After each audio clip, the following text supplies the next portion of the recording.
বিসমিল্লাহির রহমানির রহিম। আসসালামু আলাইকুম। সগলি কেঙ্কা আছেন? আশা করি আলহামদুলিল্লাহ সগলি ভালোই আছেন। আমিও আলহামদুলিল্লাহ ভালোই আছি। তো আজকে আমি আবার আরেকটা একটা মজার রেসিপি নিয়ে চলে আসলাম, যেটা হলো গরুর গোস্তের তরকারি। তো এটার জন্য আমি শুরুতেই নিয়ে লিছি গরুর গোস্ত, লবণ, হলুদ, টমেটো, তারপরে আদা রসুন বাটা, এলাচ, দারচিনি, তেজপাতা, গরম মশলা গুঁড়া, পেঁয়াজ, এই আর কি যে যে যে মশলা লাগে সেই মশলা আমি দিয়ে দিছি। দিয়ে সয়াবিন তেল দিয়ে এই যে চুলের উপর তুলে দিছি। মনে করেন ইচ্ছা মতো এটাকে এখন কষামো খালি। গরুর গোস্ত যত কষাবেন খাতে ততই মজা লাগবে। আইতে দেখেন কষাতে কষাতে আমি একবারে পানি শুকিয়ে গেছে।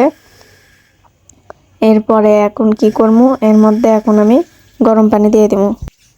তো গোস্তটা তো ভালো করে আমি কষেই লিছি। এর মধ্যে এখন আমি দিয়ে দিব গরম পানি। খেয়াল থুবেন যে এর মধ্যে কিন্তু গরম পানিই দেওয়া লাগবে, তাহলে কিন্তু গোস্তের স্বাদটা আলাদা হবে না, ভালোই হবে খেতে। তো এই তো দেখেন গোস্তর একদম বলকানি চলে এসে গেছে, পানিটাও কিছুটা শুকে গেছে। বাবারে বাবা, ধোয়ার ঠেলায় আমি তো তরকারির কালারই দেখাবার পাচ্ছি না আপনাকে দেখ।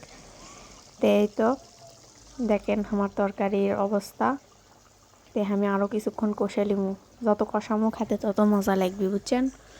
তো আমি আরও কিছুক্ষণ ভালোভাবে কষে নিবো। আর গরুর গোস্তের মধ্যে মশলাটা একটু বেশি করে দিবেন, তাহলে দেখবেন গরুর গোস্তর তরকারি খেতে মনে করেন এমন স্বাদ লাগবে, যাই মনে করেন দাওয়াত খাবার আসবি তাই আর আপনার বাড়ির থেকে লড়বে চাবি না। তো এই দেখেন আমার করে গোস্তের ফাইনাল লুক। উপরে আমি আবার একটু আনা জিরা ভাজা দিয়ে দিছি। তো যাই হোক, আজকে এই পর্যন্তই। সগলি ভালো থাকবেন। আর যাই যেটি থেকে আমার ভিডিওটা দেখেছেন, ইউটিউব থেকে দেখলে চ্যানেলটা সাবস্ক্রাইব করে দিবেন, পেজ থেকে দেখে থাকলে পেজটা ফলো করে দিবেন, আর আমার ভিডিও বেশি বেশি শেয়ার করে দিবেন। তো ততক্ষণ পর্যন্ত সগলি ভালো থাকেন, সুস্থ থাকেন, নিরাপদে থাকেন। আর আমার জন্য সগলি তনা দোয়া করেন, আমি জানি তাড়াতাড়ি ভাইরাল হয়ে যাবে পারি। ততক্ষণ পর্যন্ত আল্লাহ হাফেজ।